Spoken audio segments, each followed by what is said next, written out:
صلحوا لنا حل، صلحوا لنا حل. ورساله لعلي عبد الله صالح، كفى يا علي عبد الله صالح، كفى من البلاد شمتها البلاد والعباد. لك يعني 30 و40 سنه من سبتمبر وانت يعني تحذر من الكهنوت، تحذرنا من الامامه، واخذ شي دخلتهم لا كل بيت ولا كل قريه ولا كل عاصمه. والحين تجي تقول لي مصالحه وطنيه بعد ما انتهكت الاعراض ودمرتوا البلاد والعباد انتم الحوثيين. 3 سنوات يا علي عبد الله صالح.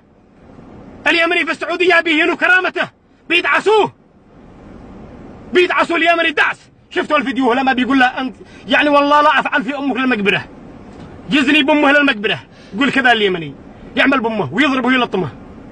ايش عاد نسوي بعدها؟ لمن نلجا؟ كفوا التطبيل، كفاكم تطبيل. هذا من جهتي يا ابو علي. اشي عندك حاجه اتكلم؟ قد حلقي يابس. كفيت وفيت ابو خليفه والله. قد حلقي يابس والله. ولا شفنا اي واحد، كلهم مؤيدين واغلبهم لا يقولوا قد كنت اتكلم بلسان 25 مليون. ايش عاد احنا بنضيف؟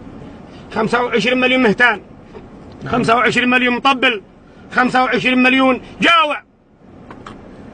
لا عاد على اذكر تاريخ ولا حضاره، اذكر تاريخ وانت معزز ومكرم في بلدك، اذكر تاريخ وما انت شي موالي، اذكر دويلات من دول الخليج، دوله يعني ما تساوي شيء كيلومتر مسيطره على القرار في الامم المتحده، لانه عزت نفسها بحكامها بمواطنينها. دول الخليج عزوا انفسهم، واحنا 10,000 سنه تاريخ، واحنا حمير، واحنا سبأ، واحنا جحر الحمار الداخلي. عزوا انفسنا وكفاكم تطبيل.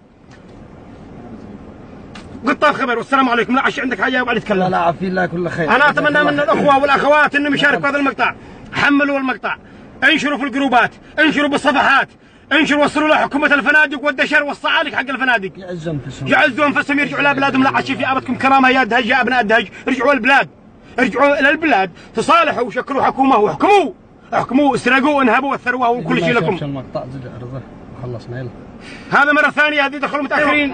شوفوا هذا الكلام كله. وقف سيارتك عندي. مره ثانيه نرويكم، في دخلوا متاخرين اسمعوا الكلام. هذا الفيديو لسعودي يسب ويهين ويضرب يمني في الرياض. اسمعوا الكلام مره ثانيه، هذه دخلتوا علشان تاكدوا مره ثانيه.